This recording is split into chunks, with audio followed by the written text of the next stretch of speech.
Shining bright lotus.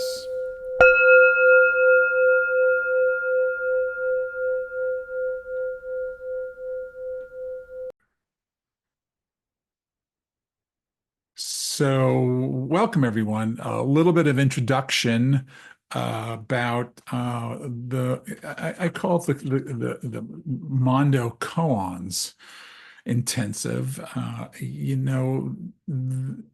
I kind of like to put Junpo's teachings in different contexts, and I think that's something that gives them a little bit more gives them that make them a little bit more robust because they have a habit of getting shrunk. So historically, Junpo developed his series of koans. It was called the Mondo process. When I came in along, I felt like it needed a better title than that. It needed a better brand. So we turned it into what we call Mondo Zen Facilitation.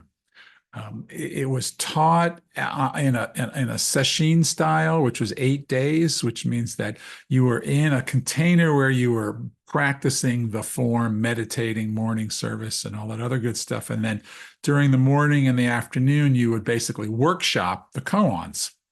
And because you had 8 days, you can kind of do them one at a time. And so he would ask for volunteers and then he would model it and then he would have us go off and do it in small groups. And you could go through the whole thing and land on the other side with an emotional koan and a certain amount of excitement. And then that was kind of it. Actually, it was, I think, Fugen and Ango who kind of came up with the idea that you should at least have some sort of post sesshin training. And so then they came up with the five the five practices. They would call it like a 90-day practice period or a set. They changed the times on it, but you would actually then get into small groups and you could meet for 10 weeks, 12 weeks after and continue your practice with your commitments in the five different areas of Mondo Zen's sort of breadth of work.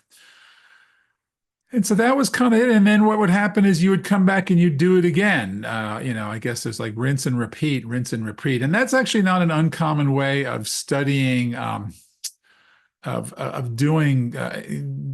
That's pretty common in the Soto and the Rinzai traditions. You just rinse, repeat, and that kind of makes a lot of sense. But there were certain pieces of it that tended to get overlooked and left out. And so that took me really looking and trying to understand the way koans work and so the context from which they emerged out of. So it's a little bit like, okay, so I get that I have a little garden plot and this garden plot has these 13 plants that are growing, right? And, they make sense, but it's like, well, how did we choose these 13? How does this garden work? Where does this garden growing and what setting and things like that? And so what I found is that traditionally, Rinzai Zen, which is Hakuin's version of Rinzai Zen, had a koan curriculum that distinguished it from the more traditional Soto Zen. And that koan curriculum meant that there was students went through a very discrete pattern of work, right? And so then it's like, oh, so there's like a map that this Mondo form is based on that he's trying to simplify into something that's readily accessible. So that's the first thing I learned. The second thing I learned is that the way it's traditionally taught is that you go on sesshin and you're sort of basically on your own, but then you go do dokusan with your teacher, and then the teacher gives you the koan at that particular point in time. So it's very individualized. And then you go back and you work on your koan on your cushion, and then you go back into dokusan and you go in and out of dokusans, and dokusans are very short. Tokusans are no more than 3 to 5 minutes in a traditional Rinzai setting. And so you could conceivably go in several times a day or at least once a day. And that way there was somebody monitoring you. And then in classic spiritual settings, it was top secret what your koan was. Even though if you were to poll the room, you would find that at least half the people would be working on Does a Dog Have Buddha Nature or The Sound of One Hand, because that was sort of the two that Hakuin used the most, so to speak. What's the point of a koan and why are we doing koans, one might ask in the orientation? Well, it is, I would say, a technology toward awakening, toward kensho. Okay, so that's the Japanese version of it. The modern version of it is articulated in science by someone named Jeffrey Martin, whereas he would say you can get to the point where the narrative self silences enough that you can sort of become aware of this vast, larger, greater, empty field of awareness that's here all the time. And as you start to notice that particular experience, you start to notice that you're really not separate from it, that it's here and includes everything that I am and you are and we are, so to speak. So Jeffrey Martin calls that fundamental well-being. Okay. Junpo Roshi calls that clear, deep heart mind. Okay. And in a lot of ways, that's what the word Zen means. Zen, which comes from the word Chan, which is the Chinese, which comes from the Indian dhyana, right? So dhyana is this peaceful state in which the narrative self, the thinking mind is quiet, and that you're aware of the, ever-present living divine mystery. So in the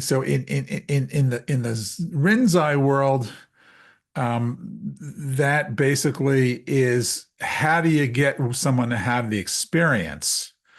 Okay, well, I guess in the Zen world, in the Soto world, you do it by being mindful of what's arising. And if you quiet down enough, which is a silent illumination, then you notice it. And in the Rinzai world, you give someone a mental activity that is not going to be solvable through your mental activity. And hopefully you'll have a breakthrough. And then you'll notice this thing, which is what Kensho means. Kensho means that awakening moment. Of course, Hakuin, since it's a curriculum, says Kensho is nice, but in the meantime, then you have a post-awakening or post-satori or post-enlightenment training, meaning the waking up is the beginning of the process, and now you continue to deepen your relationship with that.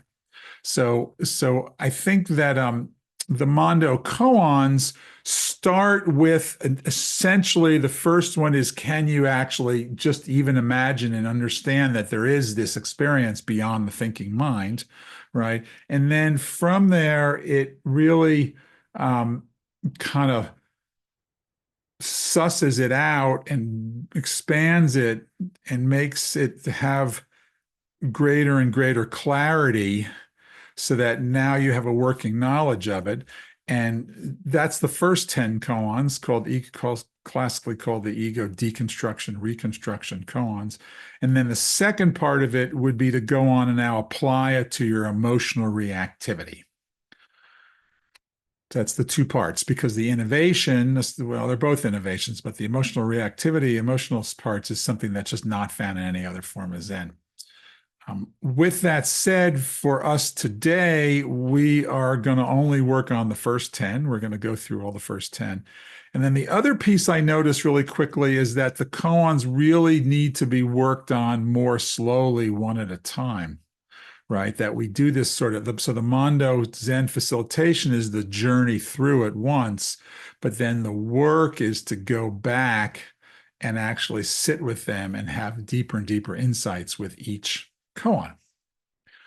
So with that said, because I'm going to wrap this up in 2 minutes, what we're going to do today is we're going to take the koans one at a time and do them as guided meditations, or actually as pointing out instructions. So I will be talking us through one koan. Mingpo is the jiki, so he'll be ringing his particular bells, the same basic bell structure that we use, which is clappers, four bells, and then the meditation, and then a bell and a double clap. That's the basic pattern. That's the ins and outs. And and then I will talk through. I will be ringing my Mondo bell, which sounds different. You guys are familiar with the Mondo bell because Mondo has that in it. And then right after that, we will go into small groups, which for us is going to be a group of two or three, right? That's what we're doing. And then we each have an opportunity to just actually share, like, well, what did I notice for the during that meditation? It really is talking about what arose and sharing with each other. Since the groups are small, those are meant to be, I would say, like basically 3 or 4 minute shares. You can use a timer. I think we're pretty coherent as a group that it's not essential that we use timers. And then what's going to happen is we'll come back, and then I'm actually not going to have a report out where I'm actually going to give a mini talk on the koan, so that I'm going to actually teach some of the principles of the koan at that particular point in time. And then we'll pause, and then we'll repeat, and rinse and repeat, rinse and repeat. There will be 2 periods during the day where we will just have group discussion. But basically, it's a koan, a small group, a teaching, a small koan, a small group, a teaching, a koan, a small group, a teaching. And then twice during the day, we all gather and just sort of breathe and actually talk about insights and awarenesses. I think that basically is it.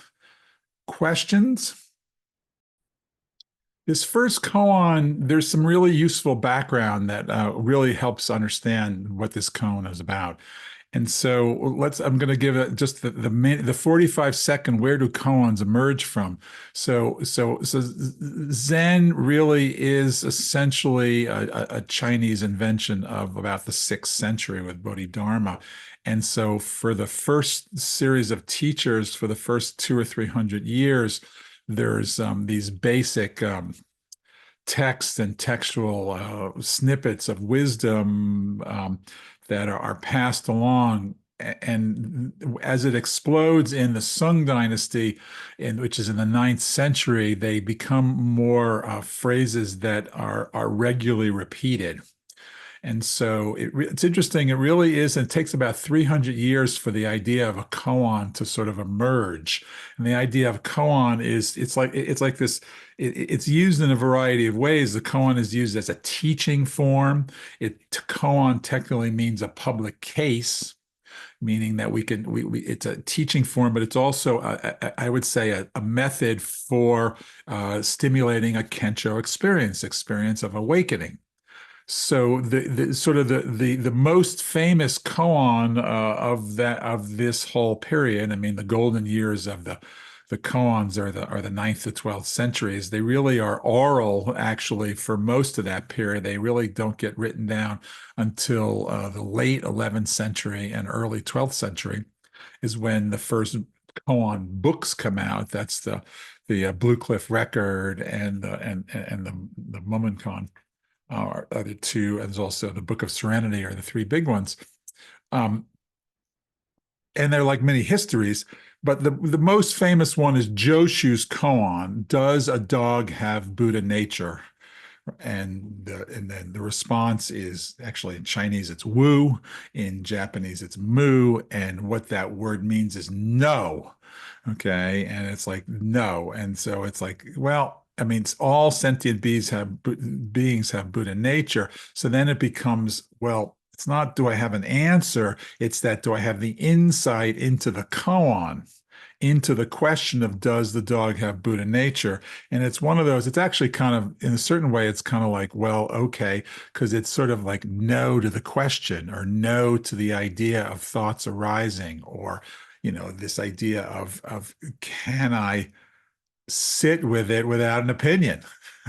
So you can see how in this particular one, without an opinion arrives from that first koan. It's like, can you learn to just be with what's here and not have to do just anything with it? Just be present, which actually is what in the Soto version is Silent illumination, shikantaza. Can you be with what's here without an opinion, without the mind having to do something? But the first half relates to a later edition. So the koans sort of get solidified in the 12th century, and then the Japanese come and they bring Chan to Japan, and then it really is ends up with Hakuin in the early 18th century, who takes this does a dog have Buddha nature koan, and he turns it into the sound of one hand, or you could say the sound of one hand clapping. That's kind of what we do at the West, but that's the idea, the sound of one hand. And so that to me is pointing to listening. The sound of one hand, silence without an opinion. So I really see in this first koan Junpo taking Hakuin's teachings and translating it into 21st century, rather than this confusing thought, what is the sound of one hand clapping or sound of one hand? He actually just kind of lays it out for you. Is it possible to just purely listen? And it's phrased as, is it possible to purely listen? Because it doesn't say, can you listen without an opinion? It says, can you imagine listening without an opinion? Is it possible? And then can you actually do it? And it's interesting because when you listen to people respond to this particular koan, it's not uncommon for people to say, yeah, it's possible. It just doesn't last very long. I can only do it for a second or two. Okay. But that's the window that this koan is pointing at, is this idea that, okay, the mind can sit quietly and allow the sense gate of listening to listen into silence. Can the mind be quiet enough, not have any thoughts enough, so that we can let the sound sense gate notice this ever-present living field of pure awareness? So in the teaching of the koan, we now give that a name. That silence, that emptiness, that ever-present living divine mystery that one starts to sense intuitively because I'm not thinking anymore, we're going to call clear, deep mind. Clear, deep mind. So the first lesson of this koan is, I can have the experience, or this person can have the experience. Actually, it's still I can have the experience of listening without an opinion. And what I notice when I am aware of mind is, I'm going to call that awareness clear, deep mind. You could also call it awareness or pure awareness. The other piece of this koan that's really sort of essential in the teaching is, well, what's getting in the way? So we got to talk about what's getting in the way of that. And what's getting in the way, we would say, is just our habitual habits. Like, well, why is this new to me today and now? And the answer to that really is that, my philosophy says, I think, therefore I am. In the West, it's like I text, therefore I am. I'm so used to having a strong sense of identity that I'm not used to the space, the emptiness as being a thing or being an awareness. Okay. So when I can begin to recognize that there's something greater than my mind, right, that I could intuitively feel, I can hear it in this particular case, right, then I'm beginning to awaken. That's where Jumpo says, I'm beginning. So this is the initial Kensho experience. I'm awakening. I'm awakening to something beyond the notion of self, which is a very Buddhist idea. Okay, so the last piece of this particular koan is then the method we're using, the technology we're using is listening. So we're using the hearing sense gate and we're listening. And so I want to make sure that we recognize that there's different types of listening. There's listening for meaning.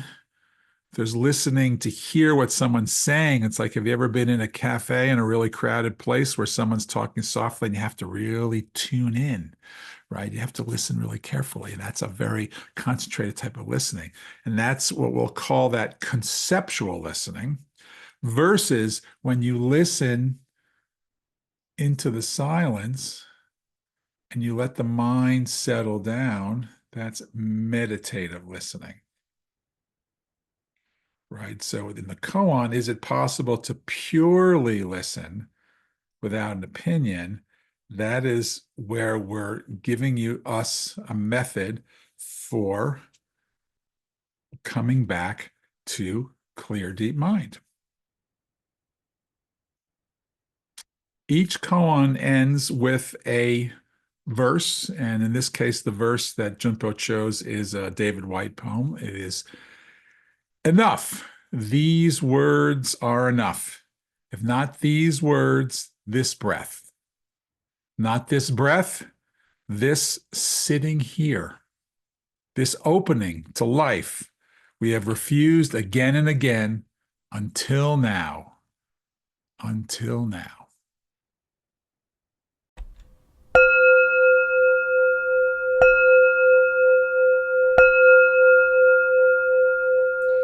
Shining bright lotus.